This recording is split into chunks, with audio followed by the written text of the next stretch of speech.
éclairé. Donc nous allons calibrer cette conférence de presse pour 1 heure. Le président va prononcer son propos préliminaire. Après, nous allons passer tout naturellement à l'écoute des questions-réponses. Monsieur le Président. Merci, monsieur l'officier média de la Fédération gabonaise de football. Mesdames, messieurs de la presse nationale et internationale, messieurs les membres du comité exécutif présent, coach, neveu,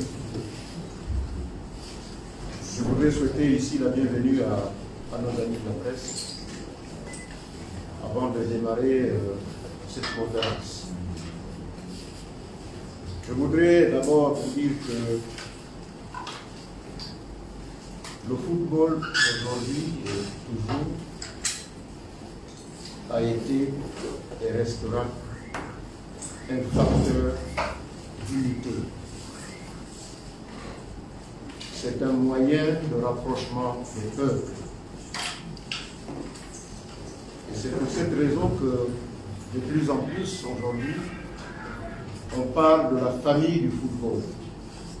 Dans tous les milieux du football, à la FIFA, à la CAF, dans les associations nationales, le mot d'ordre c'est la famille. Et cette famille du football, bien sûr, est composée des administratifs qui sont dans les associations nationales, dans les clubs, dans les confédérations. Elle est également composée de vous, la presse, qui relayez les activités des associations nationales. Elle est également composée du public qui encourage et qui soutient le football. Elle est également composée des techniciens qui encadrent les jeunes et qui les forment, les entraîneurs de haut niveau qui les maintiennent justement à ce haut niveau. Et bien évidemment, les footballeurs qui sont les acteurs principaux du football, sans lesquels le football ne serait pas ce qu'il est. Donc, cette famille du football ne doit pas être prise. Et en football, on parle justement des adversaires. On parle de l'adversaire. On ne parle pas d'ennemi. Et ennemi, je dirais, c'est un terme militaire. Parce que les militaires, quand ils vont au front, ils ont la mission de repousser l'ennemi ou de le maintenir en dehors des frontières. Je ne suis pas militaire, même si j'ai un militaire à ma droite, mais je pense que ce que nous regardons aussi dans les films traduisent un peu ce que font les militaires, à savoir repousser l'ennemi, le maintenir en dehors de ses frontières. Et c'est ce que malheureusement notre équipe nationale a vécu avant un jour. La Fédération gambienne de football nous a accueillis en ennemis. Nous avons été accueillis en ennemis. La preuve, c'est que la Fédération gambienne de football a envoyé un officier supérieur de l'armée gambienne, général vice-président de la Fédération gambienne de football, pour venir terroriser, traumatiser les joueurs de notre équipe nationale.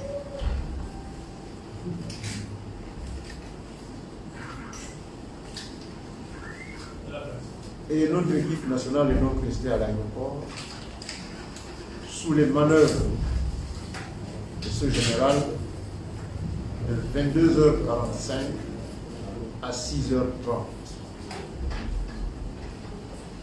L'hôtel étant situé à 45 minutes plus de l'hôtel, de l'aéroport, notre équipe nationale est effectivement arrivée à son hôtel aux environs de 7h30 pour une équipe qui doit jouer à 16h. Il n'a pas d'heure. Je voudrais donc Avant de les livrer à vous pour des questions-réponses, vous faire un peu la genèse des deux rencontres. Ces deux rencontres devaient se jouer au mois de mars. Et déjà au mois de mars, nous avons échangé entre les deux fédérations.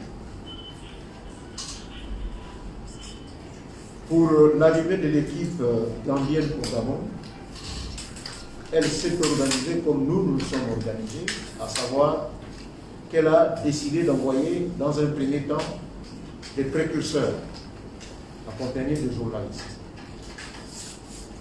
Ces précurseurs avaient pour chef de délégation M. Modou So, qui est un ancien arbitre international que je connais très bien. Quand les précurseurs de la Gambie sont arrivés à l'aéroport de Libreville, les officiers de liaison de la FEGAFOOT, qui les ont accueillis, leur ont facilité les formalités de police et après ils devaient passer au prélèvement de test Covid-19. Le chef de la délégation s'est opposé et l'officier de liaison a cru bon de m'appeler. Il dit, Monsieur le Président, nous sommes confrontés à un problème. Les précurseurs gambiens ne veulent pas faire le test, ne veulent pas passer le test Covid à l'aéroport.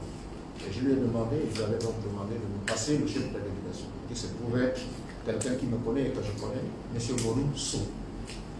J'ai expliqué à M. Modou So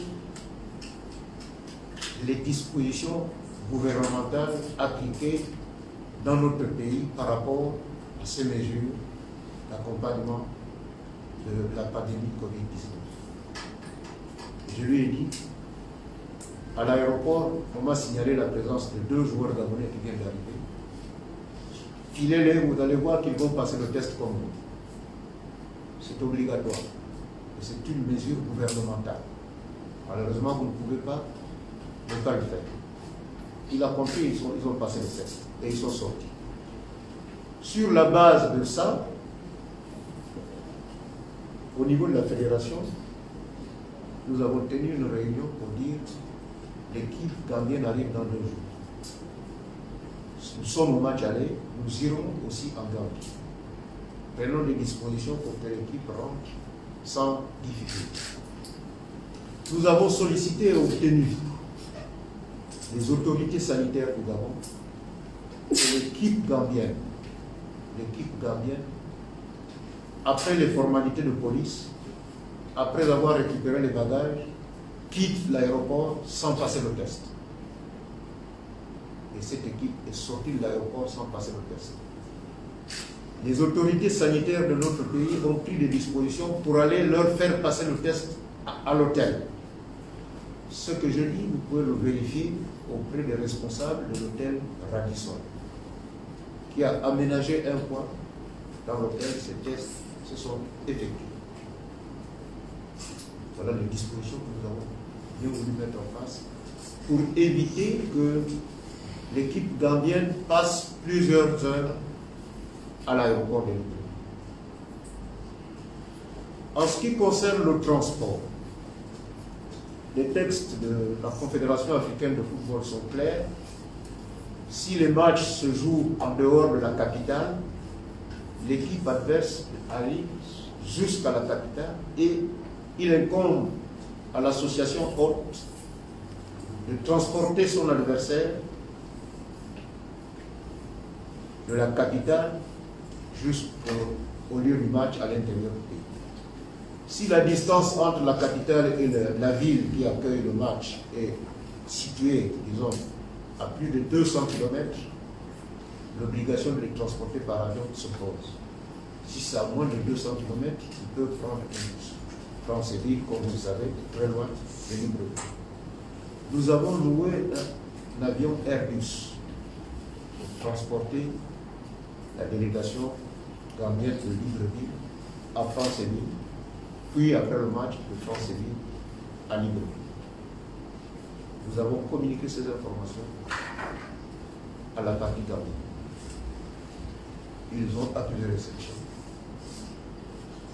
La veille de leur départ au Gambie, ils nous ont signalé qu'ils venaient maintenant avec un avion spécial qui ferait 2 plans.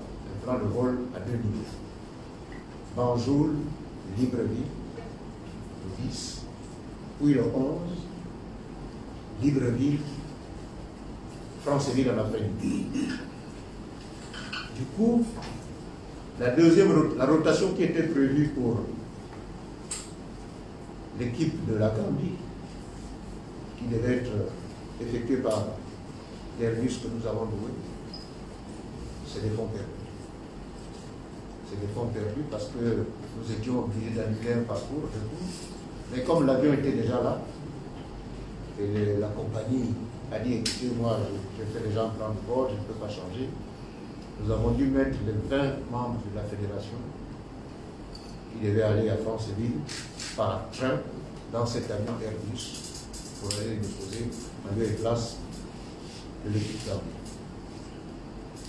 Nous avons donc pris toutes ces dispositions. Alors, le match était prévu donc le 12. Après le match, nous avons dans un premier temps communiqué à la partie gambienne notre plan de l'arrivée. Et les mails sont là. Vous pouvez les consulter après. Nous avons informé la Gambie de ce que notre équipe allait partir de Libreville vendredi et arriver le même jour par un affrètement. Et puis, après le match, nous avons changé d'avis pour dire que l'équipe doit voyager dimanche. Très tôt, pour être à Gambie, et nous avons communiqué notre plan de vol, après concertation avec la compagnie de transport. Nous sommes tombés d'accord sur un départ à 16h pour être à Banjul à 20h. Bon, un affrètement reste un affrètement, autant que l'avion part de là où on l'a loué pour Libreville et ainsi de suite. Nous avons pris du retard. Et nous sommes arrivés à Banjul à exactement 22h45. D'ailleurs, quand l'hôtesse nous a annoncé 22h45, et quand elle nous a annoncé la température pour dire c'est 33 degrés, nous étions à 22h, nous nous sommes interrogés pour dire comment à 22h il peut faire 33 degrés, mais qu'est-ce que ce sera la journée? Bref, je voudrais légèrement revenir sur le protocole sanitaire avant de passer à ce que nous avons vécu à l'aéroport de Banjul. Nous avons, avant le match aller, transmis à la fédération gambienne le protocole sanitaire du Gabon. Et la partie gambienne nous a transmis une décision gouvernementale qui organise disons, le Covid-19 en République gambienne. Quand nous avons parcouru la décision du Haut Commissariat de la République, une décision datée du 5 novembre 2020, dans son point 3, il est clairement dit que les passagers à destination de la Gambie doivent présenter des preuves, des résultats PCR de moins de 72 heures. Point. À l'aéroport de Gambie, les passagers africains, européens ne payent pas de visa. Sur le visa, les dispositions prises par le Gabon, c'est de dire laisser les Gambiens rentrer, puisque nous n'allons pas payer le visa chez eux, qu'ils rentrent aussi sans visa chez eux. Le visa est payant. Nous avons réussi à obtenir de nos autorités que les Gambiens viennent sans. Alors, donc, sur la base de ce document, qui précise que c'est 72 heures le délai de validité du test pour rentrer en Gambie, nous avons pris des dispositions pour faire passer notre test à nos joueurs le 14 novembre 2020 pour voyager le 15 novembre. Donc, le 15, 14, 15, 15, 16, ça fait 48 heures, notre test était valable. Quand nous sommes arrivés à l'aéroport, Je dirais la police nous a reçus normalement, on nous a distribué les fiches de police à remplir, parce que c'est encore la pratique là-bas. Nous avons rempli ces fiches de police et nous nous sommes présentés au comptoir, dans les cabines de police, pour que chacun, avec son passeport individuellement, puisse faire les formalités de police. Et c'est à ce moment-là que est arrivé un monsieur de blanc vêtu qui est passé de cabine en cabine. Nous, on ne sait pas ce qu'il donnait comme consigne aux policiers qui étaient à l'intérieur. Et les policiers de nous dire, bon écoutez, on fait les formalités, vous passez, vous laissez le passeport ici, allez attendre au rôle. C'est ce que tous les passagers de la délégation gabonaise ont été exécutés. L'ambassadeur du Gabon, qui est basé à Dakar, est venu nous attendre, nous accueillir à la ville. Dans son plan qu'il a fait avec les précurseurs, il était question que nous fassions passer les joueurs en premier pour que les joueurs aillent dans le bus et rentrent rapidement à l'hôtel et que les officiels, la presse et les autres pouvaient suivre. Curieusement, ce monsieur, de blanc vêtu, chauve comme moi, a ramassé tous les passeports et est allé les enfermer dans une pièce à côté. J'imagine un poste de police. Et finalement, nous avons commencé à aller dans les négociations avec ces messieurs qui n'a même pas daigné respecter la présence de l'ambassadeur du Gabon dans cette négociation. Il ne voulait rien savoir. Alors, toujours dans cette attente, il y a un officier de la santé qui s'est présenté pour dire « Je viens vérifier les résultats de vos tests ». Le docteur Mbargo a été sollicité puisque c'est lui qui avait ces résultats. Et ces résultats, d'ailleurs, le général qui est ici, un bon stratège, nous avait prévenu en disant multipliez les tests de chacun en 3 exemplaires. À chaque étape, si on vous demande de tout donner, vous déposez et vous continuez parce que à l'étape suivante, vous pouvez toujours fournir le même dossier. Nous avons fait ça. Le docteur Mbargo a remis tous les résultats à cet officier de santé qui a regardé tous les dossiers les uns après les autres, les résultats. Et la seule observation qu'il a pu nous faire, c'est de dire vous avez passé ces tests-là à quelle heure? Parce que l'heure n'est pas marquée sur les résultats. Nous lui avons dit non, mais c'est la date qui compte. J'imagine très compréhensible, ce monsieur. Il a remis tous les tests au docteur Mbargo et il est parti. Ce qui n'a pas, c'est que le monsieur, le même monsieur en blanc, n'a pas apprécié. Il s'est un peu emporté contre le monsieur et le monsieur est parti. Quelque temps après, il est revenu avec 2 autres, avec des chasubles, qui viennent nous dire, bon, nous sommes venus, nous sommes de la santé, nous sommes venus vous faire passer le test Covid. Nous avons dit non, votre propre texte gouvernemental ne l'autorise pas. Ils ont insisté et nous leur avons dit, nous avons des preuves qu'ici, à l'aéroport de Banjul, on ne fait pas de test. Certes, si on était dans un avion régulier, on aurait dû voir les autres passagers passer sans faire le test. Mais nous avions la preuve de ce que, à l'aéroport de Banjul, le test n'existe pas. Et c'est dans une décision gouvernementale.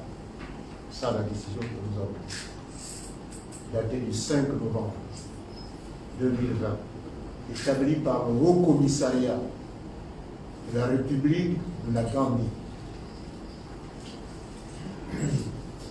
La deuxième preuve, c'est que le ministre de la Jeunesse et des Sports du Gabon, qui est arrivé à Banjul en début d'après-midi, a effectué ses formalités de police, normalement.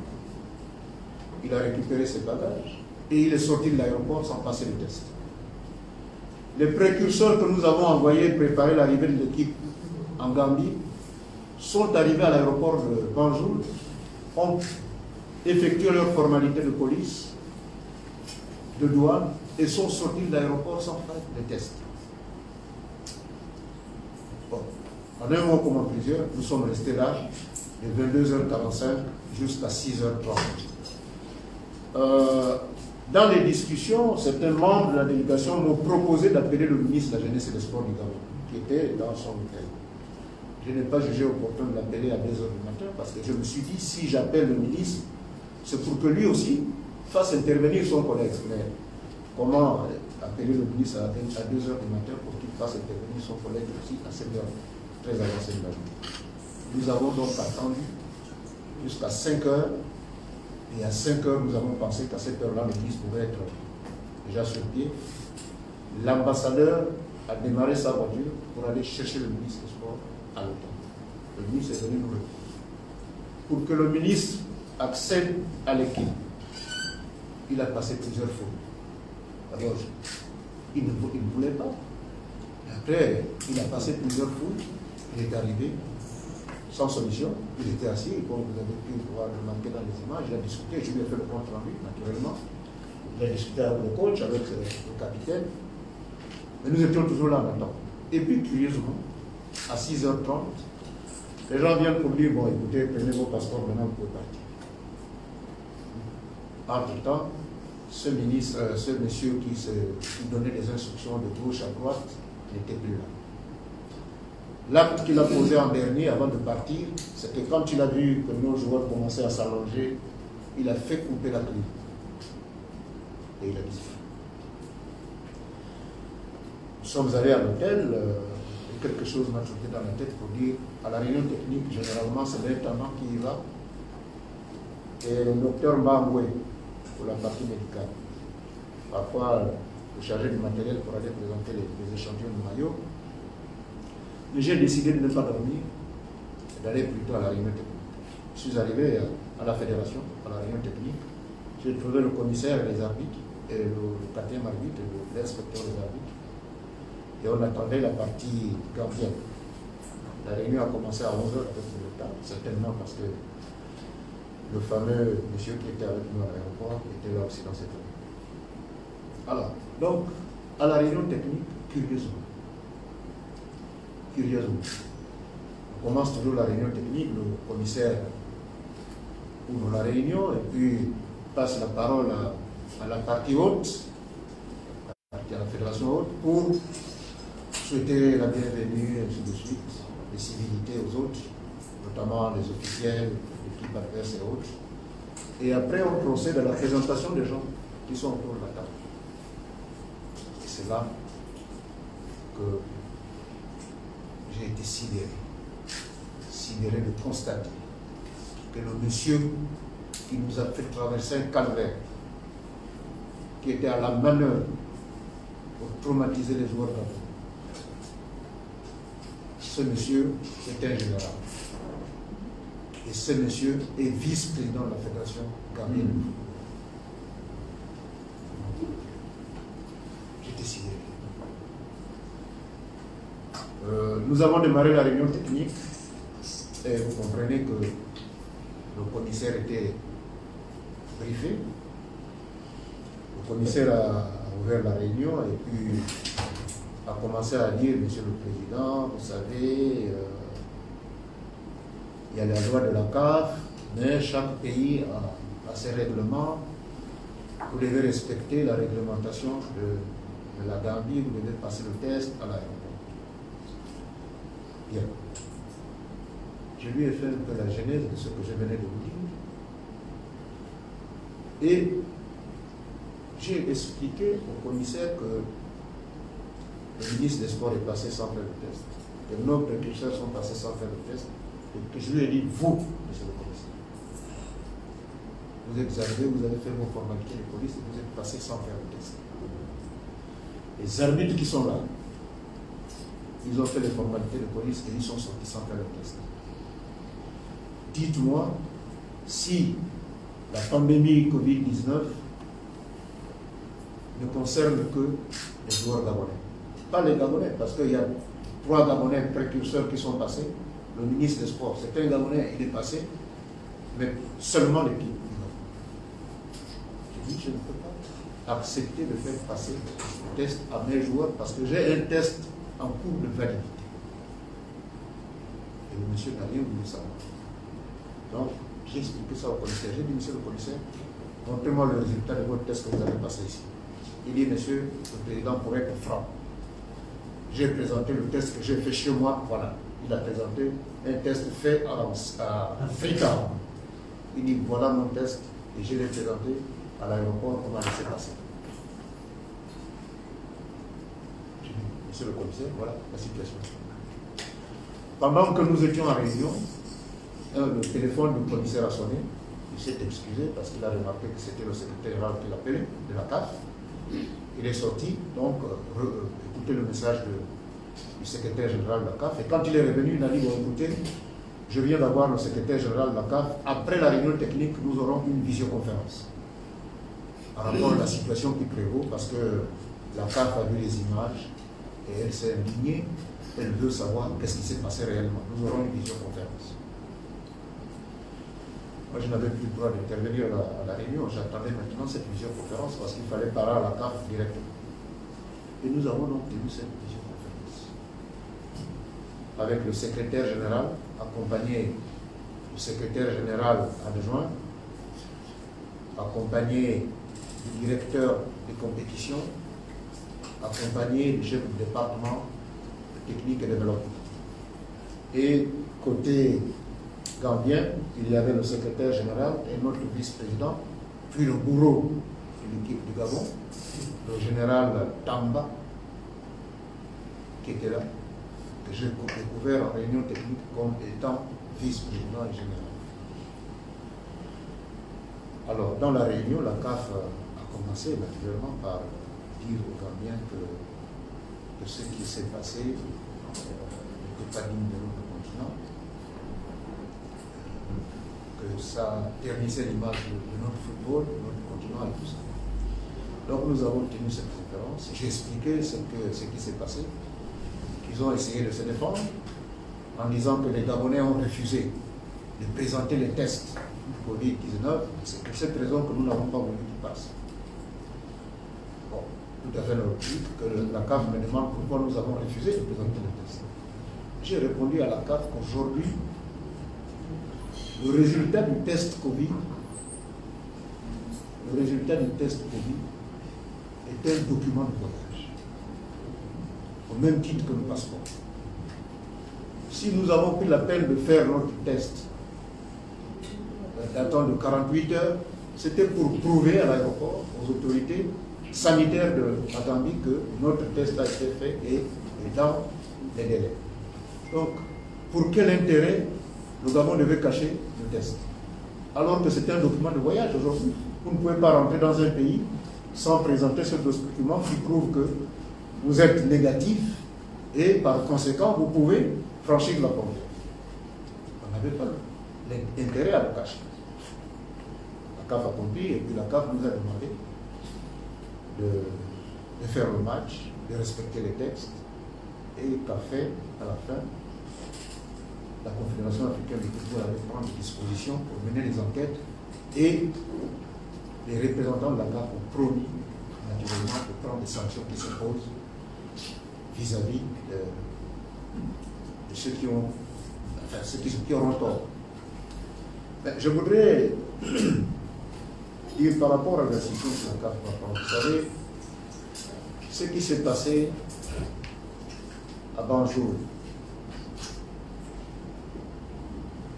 peut-être que Jean-Michel Mono, quand il jouait au foot, il a vécu ça. C'est sûr qu'il a dû vivre ça. Les grands joueurs africains ont certainement vécu ça.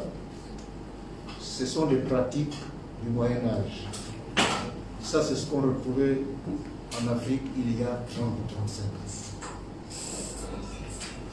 Pas au XXIe siècle, pas en 2020, on ne peut plus aujourd'hui aller dans un pays et vivre ce que nous avons vécu à Banjul. La CAF va prendre sa décision. Ce que les Gambiens ont fait, la manœuvre de la Gambie a payé. A payé dans ce sens que elle est arrivée à l'aéroport, bloquer les Gabonais, les empêcher de dormir, pendant que l'équipe de la Gambie était à l'hôtel en train de dormir, ils ont mangé, bien dormi. Notre équipe ne pouvait pas dormir.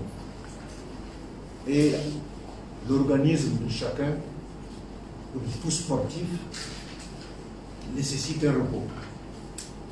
Parce que le football, c'est un sport qui se joue avec beaucoup d'intensité. Et ça dure 90 minutes. Si en athlétisme, par exemple, un athlète se lève, prend des produits dopants et bat un record, on lui met la médaille au cou et il rentre chez lui champion du monde, champion d'Afrique, champion de Syrie. Mais si quelque temps après on découvre que pour réaliser cette performance, il a dû prendre des produits pour élever, augmenter ses capacités physiques, on le sanctionne. La sanction, c'est quoi? On lui retire la médaille et on la remet à son œuvre. Je pense que cet exemple est clair. Les manœuvres de la Gambie qui consistaient à épuiser les joueurs gabonais en leur privant de repos pour qu'après ils les livrent à leurs joueurs en proie. Je pense que la CAF doit regarder ça de très près. Il n'y a plus d'équité à ce niveau-là. Quand une équipe qui a bien récupéré joue avec des gens qui ne se sont pas reposés, qu'ils décident de ne pas se reposer, c'est une chose. Et que l'adversaire vienne mettre des manœuvres pour les empêcher de dormir, je pense que peut-être que demain, la Gambie qui cherche une première qualification à la Coupe d'Afrique des Nations, peut-être que la Gambie va se qualifier. Et je pense aussi que le général Tamba, vice-président de la Fédération gambienne de football, sera décoré parce que ce sera lui le véritable héros de cette qualification de la Gambie si la Gambie se qualifie demain. Ce sera le général Tamba, le véritable héros de performance de la Gambie. Et imaginez-vous que la Gambie va jouer un match contre l'Angola. La Gambie a un objectif à atteindre, c'est de se qualifier pour la première fois en utilisant les manœuvres de ce genre. Qu'est-ce que les joueurs angolais vont vivre en Gambie? Si la Gambie est dos au mur, et si la Gambie doit forcément gagner l'Angola pour se qualifier, je crois que j'espère que ça n'arrivera pas, mais soit dit en passant, les Angolais doivent prendre des dispositions pour éviter la torture. Un haut officier de l'armée gambienne est venu torturer les joueurs gabonais moralement à l'aéroport. C'est ça la torture. Et ça, ce sont des manœuvres militaires qui ne sont pas encouragées. Ce genre de dirigeants ne mérite pas d'être des dirigeants sportifs. Des gens qui se comportent de cette façon. Pendant notre attente, j'ai sollicité l'intervention de mon collègue, le président de la Fédération gambienne. Je l'ai appelé, je lui ai dit, Monsieur le Président, je l'ai appelé avec le téléphone de l'ambassadeur. Je l'ai appelé avec le téléphone de l'ambassadeur un peu express pourquoi? Parce que moi qui l'appelle, je suis président d'une fédération, c'est des amis, on est des amis. L'ambassadeur qui m'a passé son téléphone et un collègue, soit dit en passant, puisque le président de la Fédération gambienne de football a exercé les fonctions d'ambassadeur.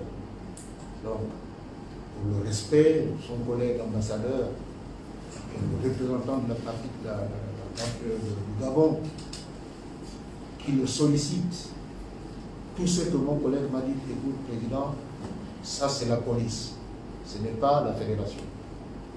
Mais ce qu'il m'a pas dit, c'est que le type à la manœuvre, c'est mon vice-président, il est général. Vous voyez, est-ce que de cette façon, on peut parler de famille du football? Si pour un match de football qui ne dure que 90 minutes, nous ne sommes pas là, nous dirigeants du foot, nous ne sommes pas là pour nous faire valoir. Nous sommes là pour accompagner les footballeurs. Moi, je pouvais rester 2 nuits à l'aéroport de Banjul, mais pas les joueurs. Pas les joueurs. Et tout le monde entier a vu que les footballeurs ne sont pas respectés en Afrique.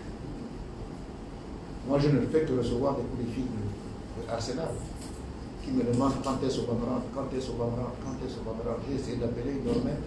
Et après, quand il m'a donné son programme, j'ai communiqué à Arsenal. Arsenal a eu peur. Pas seulement que Arsenal. Donc, tous les clubs européens qui ont vu les joueurs dans ces conditions s'imaginent que leurs joueurs qui sont allés en Afrique, si le Gabon a eu le courage de présenter ça, les autres ne présentent pas. Voilà l'idée, voilà l'image que nous avons donnée au monde entier à travers le comportement du général Tarma, officier supérieur de l'armée gambienne. Je pense que je vous ai fait un peu le point des 2 matchs. Le match aller et ce que nous avons vécu à Banjul. Sur le terrain, vous avez tous vu que nos joueurs, avec le peu de ressources qu'ils avaient, ont fait un bon match, un match très relevé en première mi-temps. Et l'organisme, à un moment, ne peut plus soutenir l'effort parce que cet organisme, naturellement, n'a pas été préparé pour cet effort. On ne peut pas aller au-delà de la fatigue. Et c'est ce que nos joueurs ont fait pour respecter le temps réglementaire et aller jusqu'à 90 minutes, même s'ils pouvaient aller à genoux, ils n'avaient que ça à faire, terminer le match. Voilà, je vous remercie et j'attends que... Nous allons passer aux questions. Donc, le président a duré quasiment 38 minutes. Nous allons passer aux questions-réponses. Bonjour, Monsieur le Président. Au niveau de la Campus, Monsieur le Président, j'ai cru entendre, c'est à vous de confirmer d'infirmer, que le club londonien Arsenal aurait saisi la carte pour le risque de l'inscription par rapport aux nouvelles pour confirmer ou vous infirmer. C'est la première des nouvelles. C'est la première des nouvelles, je sais que Arsenal nous a saisi pour nous demander quand est-ce qu'on va rentrer. C'est tout. Et le reste, non, les détails que vous donnez là, je ne les sais pas. Mais Arsenal, c'est un club organisé. S'ils ont saisi la carte, ils doivent nous mettre en copie. C'est la lettre qu'ils ont envoyée à la carte. Tant que nous n'avons pas cette copie, nous pas des intentions. Arsenal ne peut pas empêcher Aubameyang de venir en équipe nationale. C'est un droit pour le Gabon d'avoir Aubameyang dans son équipe nationale. Bonjour Monsieur le Président, Jean-Timothée Kalanga du journal Gabon le jour.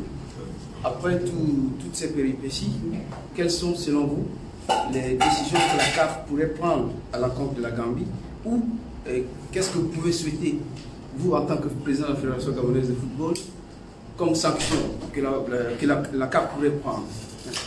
Écoutez, laissons la CAF travailler.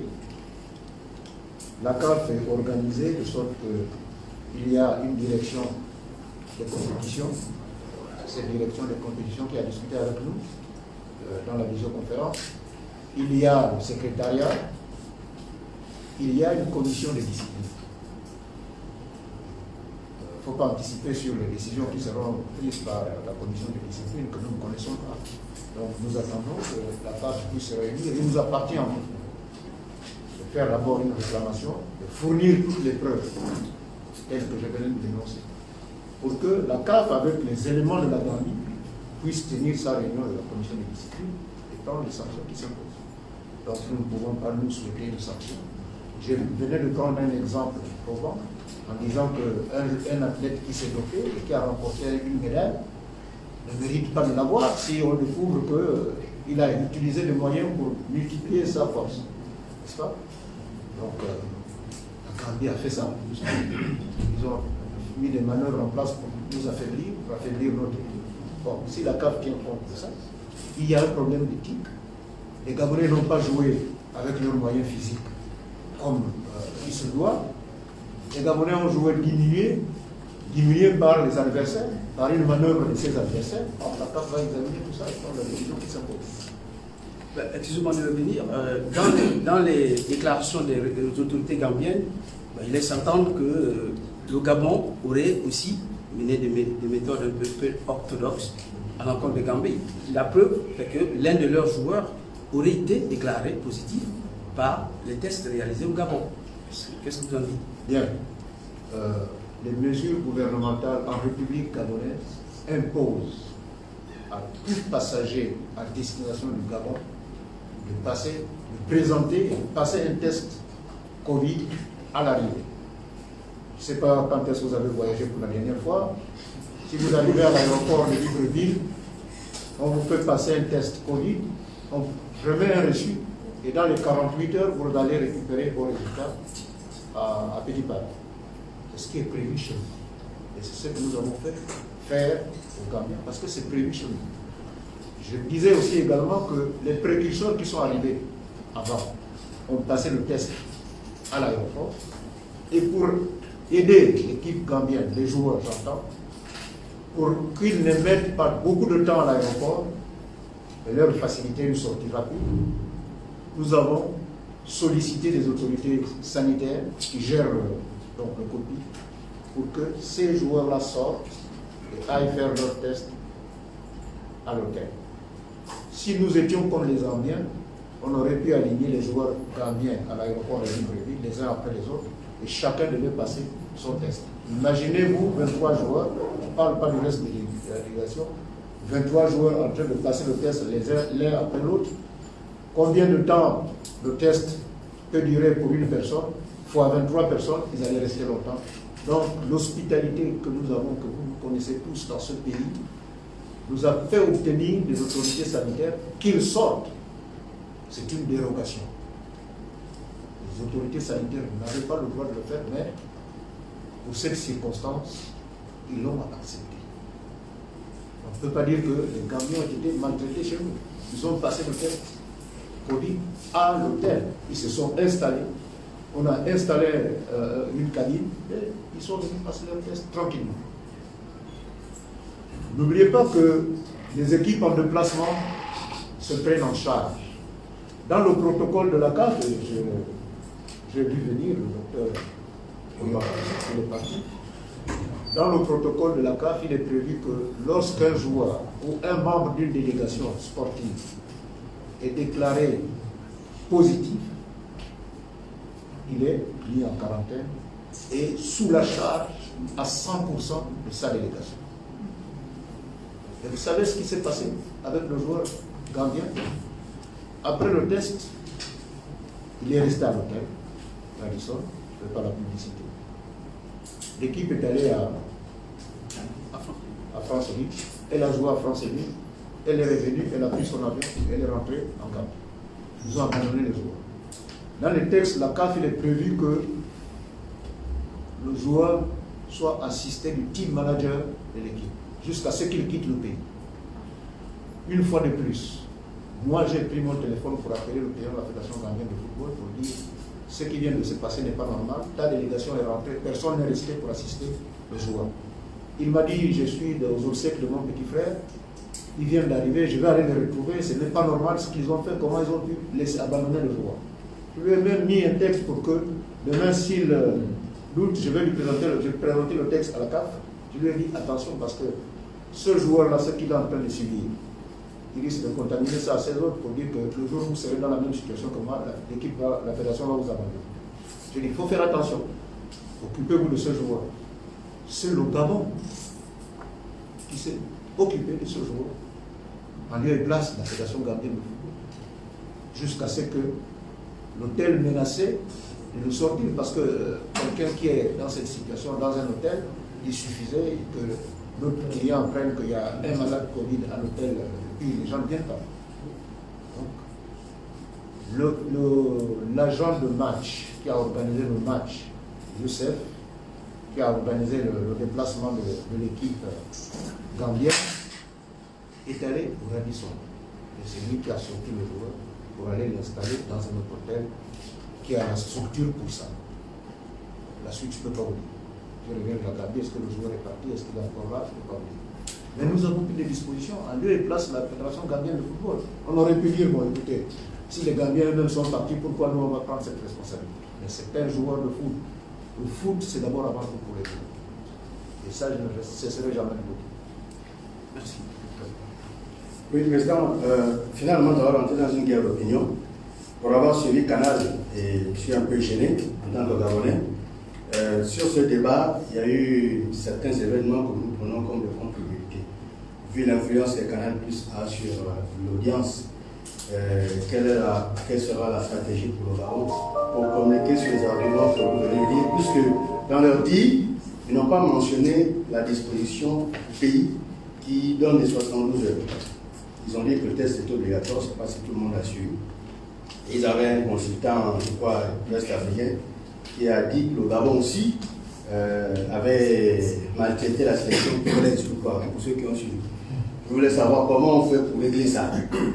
Écoutez, ceux qui interviennent à la télévision, ils interviennent à chaud, n'est-ce pas? Ils disent ce qu'ils pensent, ce qu'ils veulent dire.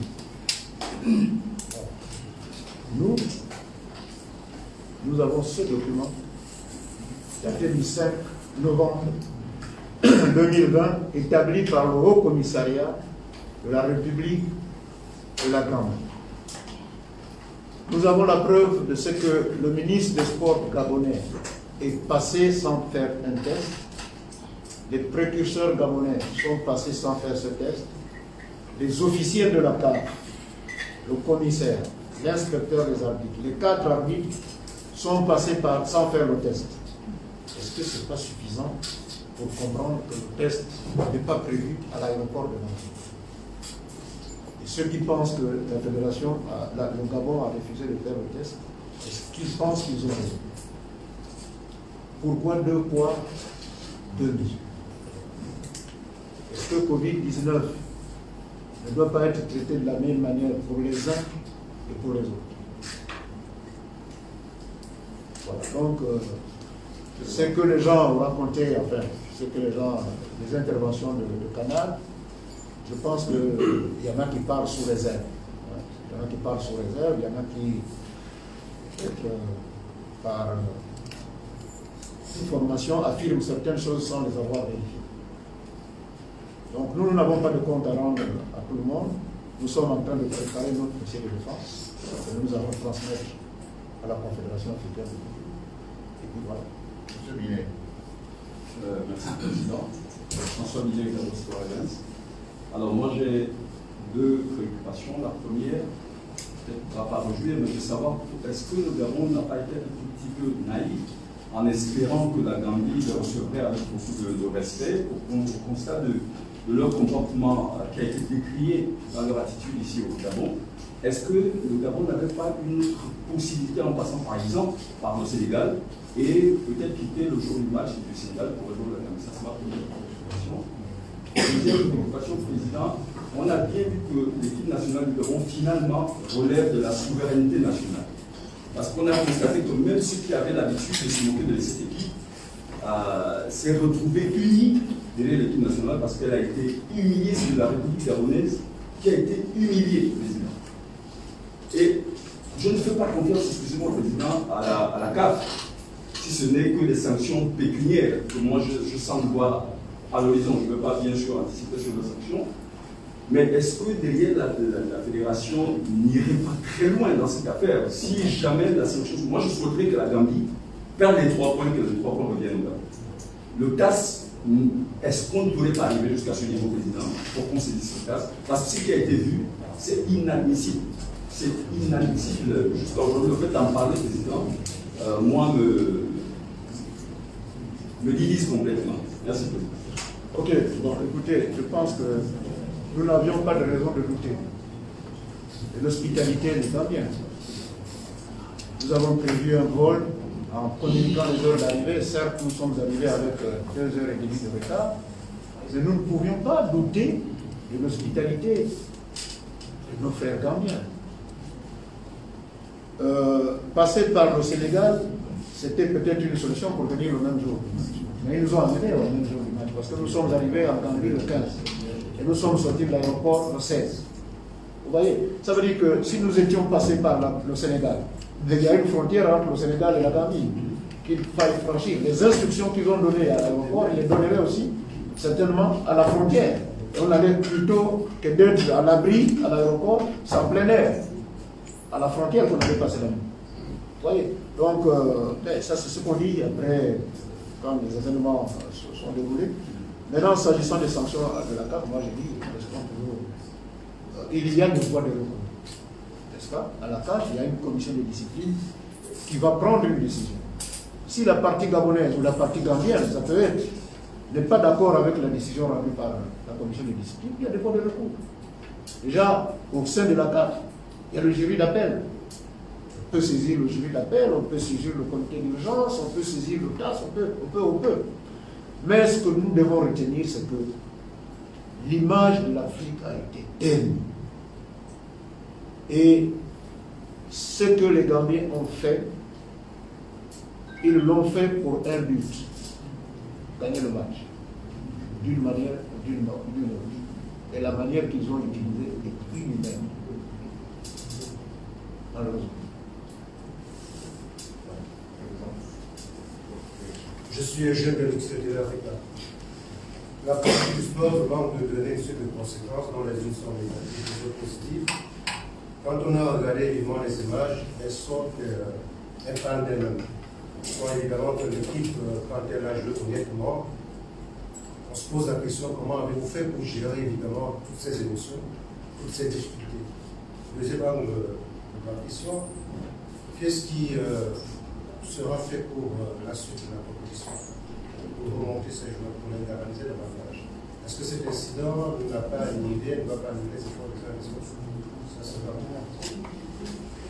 bien, écoutez, je pense que comment nous avons géré ça, d'abord les joueurs nous ont mis dans des conditions de confiance. Ils ont souffert, mais ils ne nous ont pas donné les signes des gens qui souffraient.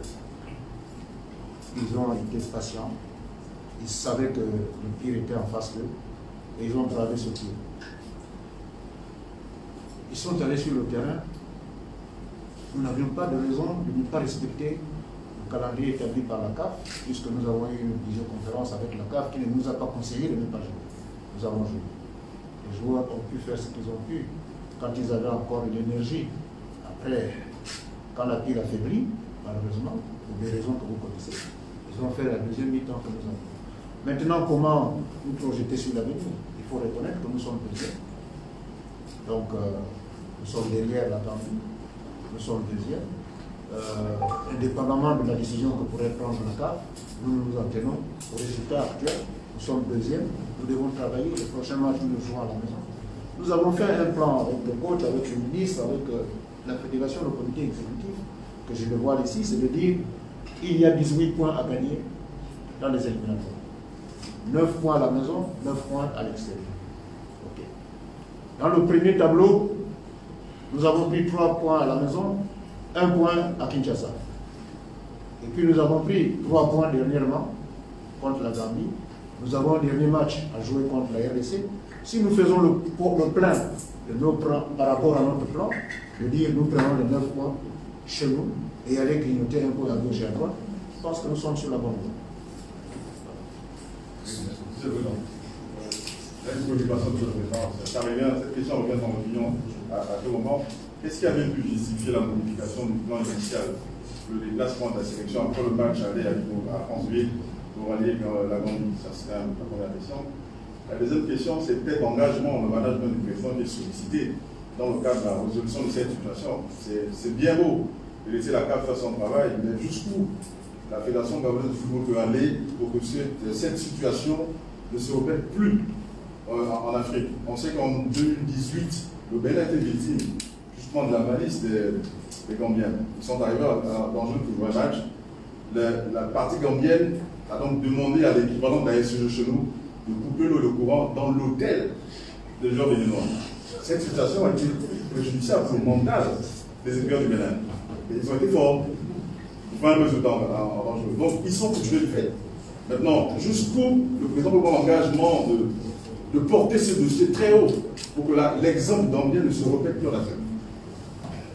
L'exemple d'Ambien s'est déjà répété. Après le Bénin, c'est le Gabon. Maintenant, est-ce que la CAF va laisser prospérer cette façon de faire? C'est ça la question.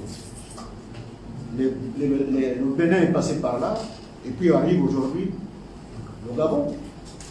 Si on peut considérer qu'à l'époque du Bénin c'est du passé, la mentalité a évolué. Malheureusement, elle n'a pas évolué. Qu'est-ce que la fédération doit faire? Je pense que je l'ai décliné ici. Je dis, la CAF prendra une décision. On ne peut pas faire autrement, nous ne pouvons pas décider à la place. La CAF va se réunir, son comité, sa commission de discipline va se réunir, va rendre une décision qui nous sera communiquée. Nous allons l'examiner. Si nous ne trouvons pas notre compte à l'intérieur et que nous pensons qu'on n'a pas suffisamment tenu compte de nos éléments de réclamation, nous allons saisir le jury d'appel de la CAF. Si au niveau du jury d'appel de la CAF, nous n'avons toujours pas de recours, il y a d'autres voies de recours. C'est quand on aura épuisé toutes les voies de recours que nous serons malheureusement dormis. Donc, voilà, je dis, laissons la CAF faire son travail. Je pense que à la CAF, il y a des gens, il y a des anciens footballeurs à la CAF qui ne sont pas prêts à accepter que les footballeurs soient maltraités.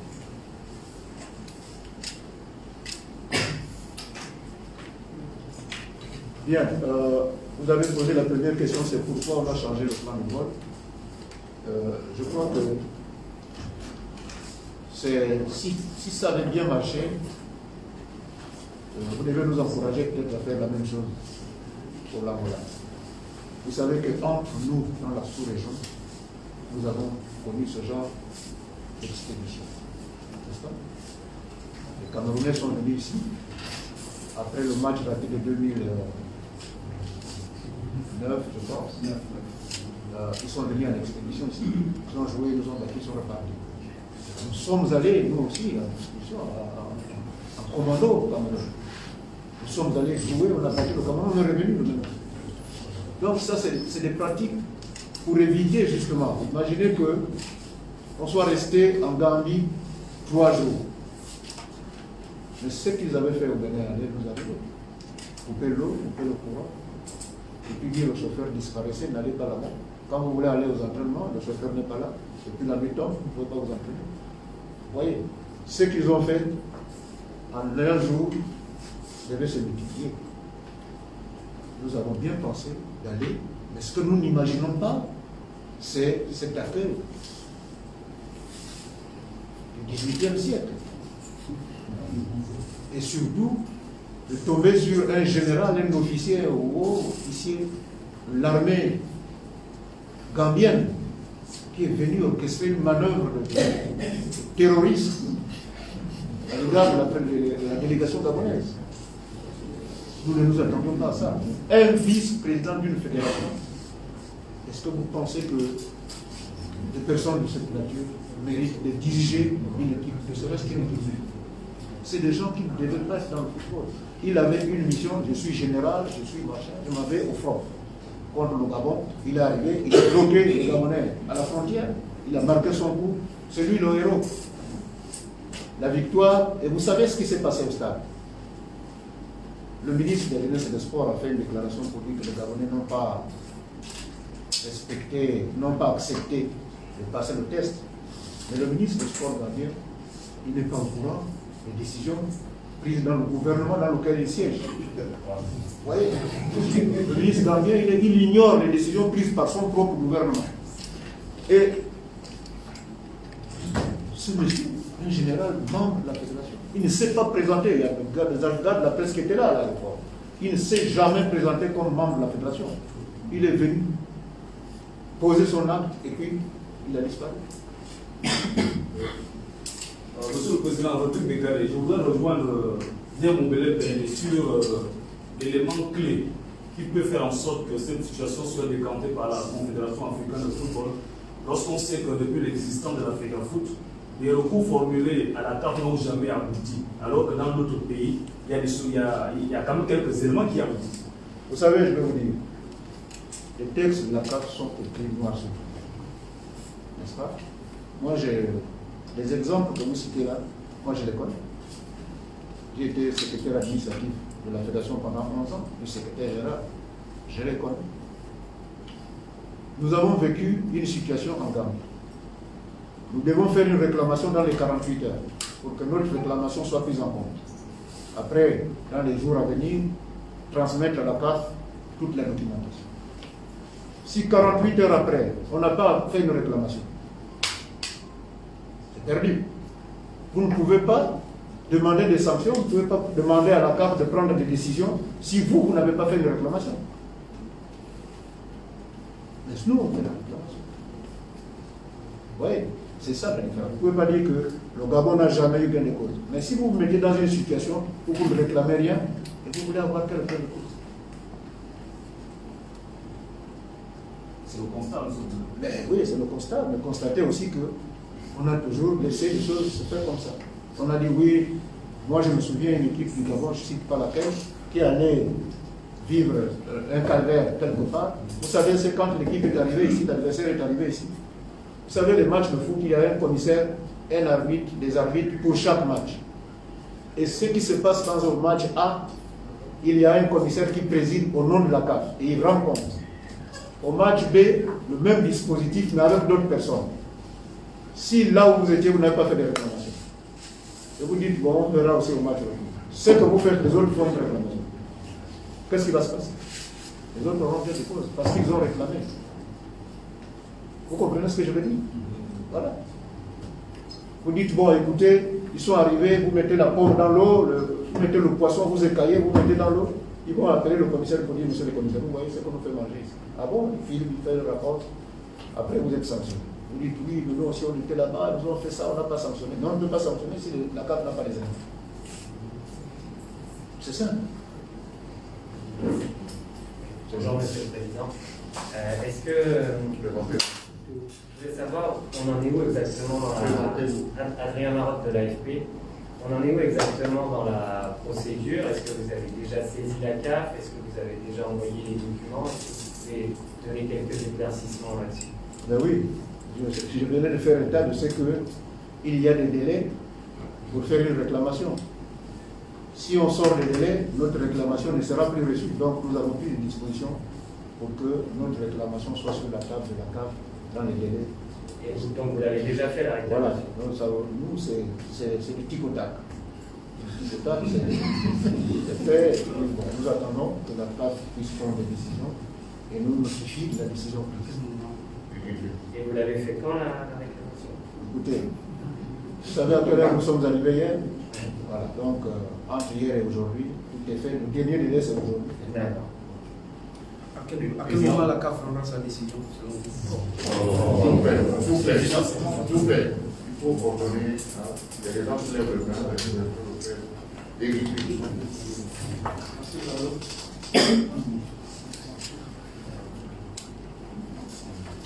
Président, bonjour. Fabrice Guitry, pour le Gabon sportif. Fabrice Guitry, pour le Gabon sportif. Président, nous avons vu quand même dans les images, au même titre que les joueurs et d'autres officiels. Aujourd'hui, comment sont vos relations avec le président Lamy? C'est ma première question. La seconde, peut-être c'était au coach, surtout pour les jeunes joueurs qui viennent pour la première fois à la deuxième sélection, comment était leur morale après ce match? Vous me demandez mes relations avec le président de la Fédération gambienne de football. Vous savez, moi j'ai enseigné le fair play pendant 9 ans. J'ai été responsable du développement de l'arbitrage et d'assistance auprès des associations nationales avec un contrat à la FIFA. Et pendant 9 ans, j'ai sillonné les pays francophones. Et j'ai enseigné le fair play. Lorsque, dans un match de football, un joueur agresse un adversaire et se blesse, et le blesse. Donc l'adversaire au sol, le joueur agresseur court vers le joueur blessé, il a blessé, oui, et va s'enquérir de la situation et tente de le relever. Il lui tend le bras pour le relever. Ok? C'est un acte de fair play. N'est-ce pas? Mais celui qui est encore plus fair play, c'est le blessé qui accepte la main tendue de son agresseur. Vous comprenez? Voilà.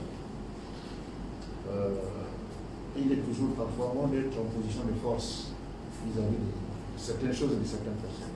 C'est un ami à moi, le président de la Fédération gambienne de football, c'est un ami.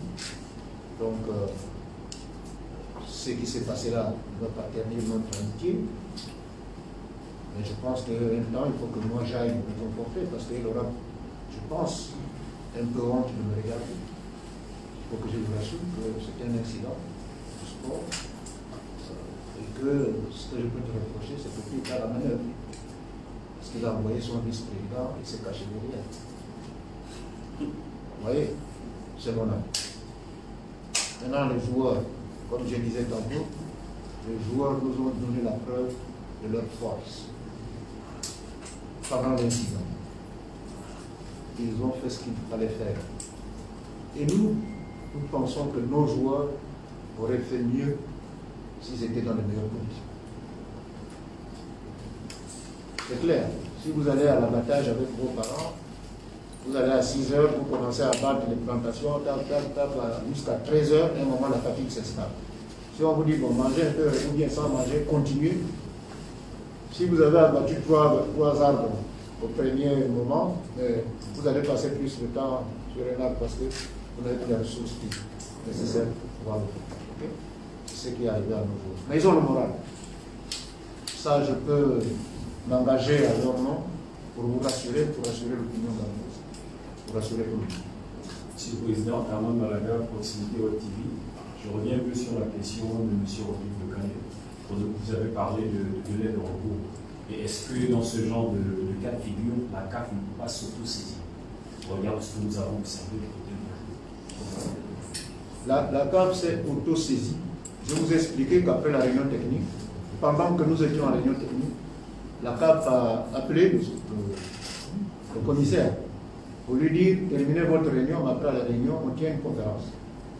C'est ce qui s'est passé. Ça veut dire que ce n'est pas nous, c'est la Fédération gambienne de football n'a pas dit à la CAF, voilà ce qui se passe. Non, la CAF s'est auto-saisie. À travers les images qui défilaient dans les réseaux, la CAF a diligenté une visioconférence avec les deux parties en présence du commissaire qui l'a représenté. Donc la CAF s'est auto-saisie. Déjà, pour demander qu'est-ce qui s'est passé. Il y a eu un communiqué de presse.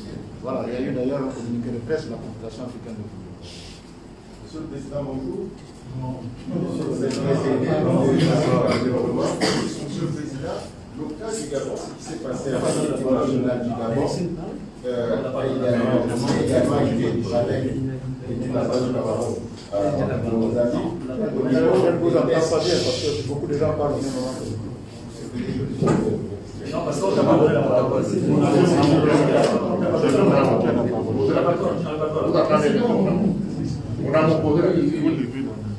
Monsieur le Président, je me souviens avant le départ des Panthères pour la Gambie, on avait prévenu, on avait dit l'enfer attend l'équipe nationale en Gambie. Ma question est toute simple. Est-ce que vous êtes surpris aujourd'hui par ce qui est arrivé à la délégation gabonaise en Gambie? Sur la base de quoi vous avez prédit cela? Nous avons donné des éléments. Le premier élément, c'était l'arrivée des Gambiens. Le 1, ils sont arrivés en 3 vagues. Et dans cette vague, selon nos informations, il y avait un ministre dedans qui n'a même pas avisé son arrivée. Et j'étais là, j'ai vécu toute la tracasserie qu'il fallait mettre en place pour accompagner ce membre nouvelle. Le deuxième élément que nous avons évoqué par rapport à cette situation-là, c'était les multiples vols annoncés de la délégation gambienne. Première fois qu'on annonce qu'ils arrivent par Air France. Après, c'est une autre compagnie en tout cas. Et puis, on nous dit qu'ils sont maintenant en vol affrété. Moi, j'étais à l'aéroport à 20h pour attendre les Gambiens. Parce que le vol était annoncé pour 20h. Je suis arrivé avec quelques membres de la fédération. On nous annonce que c'est déjà à 23h. J'ai même dû prendre le risque, malgré le confinement, de faire un tour à l'aéroport parce que j'avais un véhicule qui avait. Ce n'est plus à 23h, c'est déjà à 1h du matin. Et c'est là que moi je suis rentré. Ça, c'est un deuxième élément que nous avons évoqué par rapport au comportement des Gambiens. L'autre comportement qu'on a évoqué, c'est que lorsque le Gabon, enfin, lorsqu'on déclare le joueur gambien positif, ça a enflammé la toile en Gambie. Et ils sont allés même plus loin en disant, en promettant la réciprocité au Gabon, en Gambie. Ça, nous avons relevé tous ces faits-là. Et c'est à la base de tout ça là. Et puis, nous avons même évoqué le refus de venir à la conférence de presse. C'est tout aussi simple que ça. Alors, ces éléments réunis ont attiré notre attention et nous avons dit, attention, il est possible que l'enfer attende le Gabon en Gabon. Et effectivement, l'enfer, ils se sont retrouvés en enfer. Et maintenant, moi, vraiment sincèrement, est-ce que vraiment, finalement, vous êtes surpris par ce qui est arrivé au Gabonais en Gabon? Bien, écoutez, moi je pense que la Gambie a organisé son voyage. En un affrètement ou en plusieurs affrètements, c'est la Gambie qui a organisé son voyage. Et nous étions en communication avec la Fédération gambienne qui nous disait nous arrivons à tel moment. Et dans les premières informations que nous avons reçues, l'équipe arrivait jusqu'à Libreville et nous on prenait la responsabilité de transporter jusqu'à Paris. S'ils ont changé, c'est la responsabilité de transporter l'équipe gambienne, incombe à la Fédération gambienne de football. Voilà. Maintenant, ce que nous avons reproché peut-être à la Gambie, c'est de dire, vous aurez dû nous dire que votre avion allait continuer jusqu'à Franceville, parce que nous avons affrété l'avion. Okay. Maintenant, le reste, c'est à leur charge. Ils ont amené un ministre qui ne s'est pas présenté. On ne peut pas décider que cette personne-là est ministre et qu'il faille prendre des dispositions particulières pour l'accueillir. Ok? Bon. Maintenant, dire qu'ils avaient prédit l'enfer. Qu'est-ce que nous, on devait faire? Déclarer portrait pour éviter l'enfer. Il fallait bien que l'équipe nationale se rende en Gambie. Même si nous disent que si vous arrivez, on va tirer sur vous tout le monde les uns après les autres, mais allons vivre cette situation sur place. Nous ne pouvons pas, nous n'avions pas, nous, à émettre de doute sur une fédération au XXe siècle, en 2020. Dire que ce que vous dites dans les réseaux sociaux, c'est comme vous, si vous dites, bon, oui, on attend les Gambiens ici, mais c'est vous signez NONAMO. Est-ce que NONAMO, c'est une voie autorisée? C'est comme les autres qui interviennent dans les réseaux sociaux, ils interviennent, ils disent ce qu'ils pensent. Vous pensez que ce que quelqu'un a dit dans les réseaux sociaux, c'est ce que forcément la Fédération gambienne va appliquer? Non. C'est ça les réseaux sociaux, chacun se défoule, chacun dit ce qu'il pense, il y en a qui le font pour se faire connaître, et ainsi de suite. Donc, non, on ne pouvait pas tenir compte de ce que les gens ont raconté dans les réseaux sociaux pour dire que la Gambie nous réserve l'enfer. Maintenant, nous avons vécu l'enfer. Qu'est-ce que vous voulez qu'on fasse? Oui, Monsieur le Président, je demande d'abord au confrère. Monsieur le Président, je disais justement par rapport à ce que nous avons vécu, nous de la presse centrale, et je peux vous affirmer que même la presse camerounaise a longuement décrit ces situations d'humiliation que toute une nation a vécu. Et dans les recherches, la Gambie a affirmé que eux, pays anglophones, pays anglo-saxons, ne reconnaissaient pas les tests Covid-19 qui venaient des pays de la CEMAC. Également, les lieux indomptables ont vécu la même situation. D'où cette humiliation que l'équipe nationale du Gabon a vécue à Banjul, où tout un pays se retrouve touché à même le sol. Monsieur le Président, au-delà de ça, on doit être faible. Est-ce qu'il n'y a pas lieu ici, là, d'interpeller aussi les hautes autorités gabonaises à réclamer justice face à cette humiliation où tout un pays Parce que lorsqu'une équipe nationale se déplace, elle va représenter un drapeau, elle va représenter une espèce, elle va représenter une nation. Et les voix couchées à même le sol, les images ont fait le tour de la toile, les images ont été longuement commentées et dépliées sur la toile et dans les réseaux sociaux. Est-ce qu'il n'y a pas lieu aussi d'interpeller les hautes autorités à s'y pencher sur la question, quitte à interpeller le gouvernement zambien, vraiment gambien face à cette situation? Bien, je crois que nous sommes une société organisée. Il y a les autorités sportives, il y a les autorités politiques. D'accord? Quand nous sommes arrivés à l'aéroport de Bangui, après les formalités, l'ambassadeur du Gabon était debout, celui qui est venu nous accueillir. Côté gabonais, accompagné de l'autre personne. Il a vécu ce que nous avons vécu, du début jusqu'à la fin, et jusqu'à la fin du match. Le ministre de la Jeunesse et des Sports était présent. Avant la fin du match, hier, je pense juste après la fin du match, hier déjà, les autorités gabonaises nous ont interpellés. Parce que, naturellement, ils doivent avoir une réaction, certainement que l'ambassadeur aussi doit faire son rapport. Mais nous aussi, nous avons le devoir de faire un rapport que nous devons déposer à notre hiérarchie, c'est-à-dire au ministre de la Jeunesse et des Sports. Même s'il était là, il attend le rapport de la Fédération gabonaise de football. Lui aussi, il a une hiérarchie. Le Premier ministre va lui réclamer le rapport de ce qui s'est passé en Gambie. Le Premier ministre aussi, c'est comme ça que nous sommes organisés. Chacun dans son loi, dans son activité, fait ce qu'il doit faire. Voilà.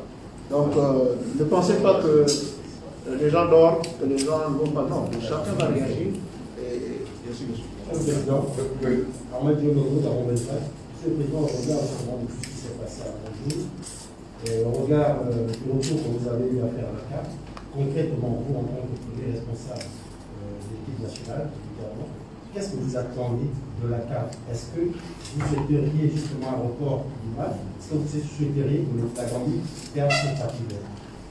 Je souhaite que la CAF prenne les bonnes décisions. C'est tout. Je souhaite que la CAF prenne les bonnes décisions. Et je vous ai dit qu'il y a des points de vue. La décision que la CAF prendra, si elle rencontre mon assentiment, je vais l'accepter. Si je ne me retrouve pas dans la décision que la CAF prendra et que les éléments, le langage, les arguments de la commission de discipline m'obligent à accepter la décision de la CAF, je vais l'accepter. Donc je ne peux pas anticiper sur les décisions de la CAF. Je n'ai pas envie d'anticiper sur les décisions de la CAF. Non, je ne souhaite rien. Je ne souhaite rien. Je fais une réclamation, si je fais une réclamation, vous comprenez ce que je veux. N'est-ce pas? Mais je ne peux pas dire à la CAF, faites ça, faites ci, non. Chacun fait son travail. Moi, je fais le mien, la CAF fait aussi. Maintenant, c'est le programme pour qu'on accepte le travail fait par l'un et par l'autre. Oui, Monsieur le Président, je voudrais venir sur vous avez évoqué un peu, vous avez fait la nuance entre l'aspect sportif et l'aspect politique. Monsieur le Président, quelle est l'importance d'avoir dans une délégation un ministre de sport si on est dans les capacités de trouver des solutions politiques à ce niveau des choses? À quel niveau le ministre prend une décision politique par rapport à ce qui s'est passé? Essayez de nous situer.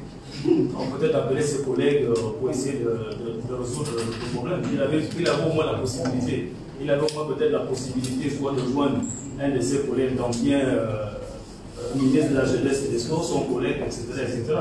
Je crois qu'il ne faut pas poser des questions avec beaucoup d'état d'âme. Je vous ai dit que à 2h du matin, il y a des membres de la délégation qui m'ont suggéré d'appeler le ministre.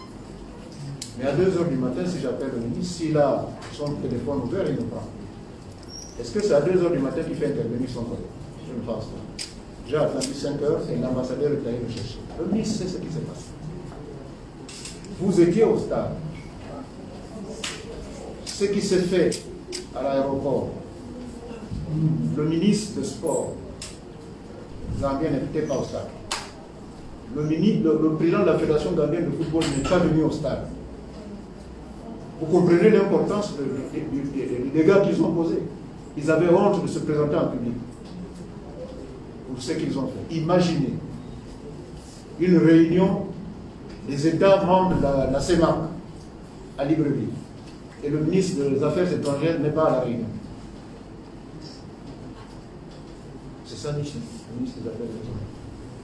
Mais l'équipe nationale de la Gambie est dans une phase de qualification. C'est important. Mais le ministre gambien, il est en Gambie, mais il ne vient pas au stade. Le président de la Fédération gambienne est à Banjul, il ne vient pas au stade. Vous ne trouvez pas qu'il y a de la matière par rapport à ce qu'ils ont posé comme acte? Moi, je peux imaginer qu'au-dessus d'eux, il y a des gens qui n'ont pas apprécié. Le ministre a fait une déclaration pour dire que le Gabon n'a pas accepté les tests. Mais le ministre ignorait ça. Ça c'est fait par le gouvernement gambien. Et le ministre des Sports a eu le courage de dire, mais je comprends le ministre, c'est pour défendre la position gambienne. Il a dit que le Gabonais devait faire le Covid, mais le document, le gouvernement gambien a dit qu'on ne peut pas le Covid. Donc, comprenez que le ministre, il va faire son travail, il va faire un rapport, comme je l'ai dit, à sa hiérarchie, sur la base des éléments que nous allons rassembler ensemble. Voilà. Vous ne pouvez pas définir que le ministre, politiquement, il en est fait. Il n'est pas obligé de venir vous dire, bon voilà, ce que j'ai fait, est-ce que c'est bien? Non. Il envoie sa hiérarchie. Tout le monde ne fonctionne pas comme tout le monde. Le ministre ne peut pas écrire à sa hiérarchie et puis mettre la lettre dans les réseaux sociaux pour que tous les Gabonais sachent que le ministre a écrit à sa hiérarchie. Oui, Président, souvent on pose des questions, mais là je vais faire une contribution. Je vais dire qu'au-delà de tout ce qu'on va penser, je crois que le Gabon a été stratégique sur 2 points essentiels. Et je voulais féliciter les autorités gabonaises et la fédération avec. C'est d'avoir permis à l'équipe de partir en Gambie avec des tests déjà valables. Parce qu'en réalité, il faut le dire, les Gambiens voulaient nous supprimer certains joueurs clés pour ne pas jouer le match. Le fait d'aller dans un délai de moins de 72 heures a permis de ne pas rendre leur test possible. Et donc de ne pas nous enlever les joueurs. Ça, c'est un aspect important, il faut qu'on le souligne. Le deuxième aspect, c'est au niveau effectivement de la presse. Je voulais louer votre initiative, l'initiative de la Fédération, d'avoir permis à un nombre de médias diversifiés, à un nombre assez conséquent, pour influencer à l'aéroport. Parce que chez nous, on ne filme pas dans les aéroports, mais le fait que vous avez été beaucoup des agents de presse, ça a un peu affaibli leur position. Si vous regardez la première image avec la vidéo du téléphone, on l'a arrachée. Vous regardez l'image, n'est pas à la terre. C'est après que nous, on s'est déployés en nombre conséquent pour les influencer. Ça a permis d'avoir des images assez étendues. Et je crois que c'est au fur et à mesure qu'on a filmé et qu'on a pris tout le document, et même la version du coach, que les choses ont pu effectivement avoir leur sens. Donc je voulais vous remercier d'avoir permis, parce que tous ceux qui sont allés n'étaient pas forcément partis en tant qu'officiels. Il faut rappeler qu'il y a des médias qui sont partis en tant que vos invités, et ça a permis d'avoir un peu grand nombre de médias pour illustrer effectivement ces faits. Je vous remercie. Voilà, merci. Il faut aussi remercier les réseaux sociaux. Ah ouais. Sinon, c'est pas pratique. Voilà, donc nous avons terminé cette conférence de presse, juste le temps de permettre au président de la Fédération nationale de football de conclure cette conférence de presse. Ok, merci. Je pense que l'objet de ce point de presse, c'était pour... habituellement, c'est nous qui faisons l'événement et vous communiquez au peuple. Mais cette fois-ci, ça fait l'inverse. C'est-à-dire que vous êtes allé au devant, vous avez présenté la situation qui a prévalu à l'aéroport de Banjul, et de façon unanime, la presse, les Gabonais, ceux qui sont dans les réseaux sociaux, comme un seul homme, tout le monde a fustigé le comportement de ce général, de l'armée gambienne, le général Tamba, qui a maltraité l'équipe gabonaise. Donc je tenais à faire ce point de presse pour aider le peuple gabonais à comprendre ce qui s'est réellement passé à Banjul. Et il n'y a pas beaucoup de Gambiens ici, et même s'il y avait des Gambiens ici, les autorités de notre pays n'auraient jamais accepté que pour ce qui s'est passé en Gambie, que les Gambiens qui vivent chez nous soient menacés. C'est des Africains, Ce qui s'est passé, c'est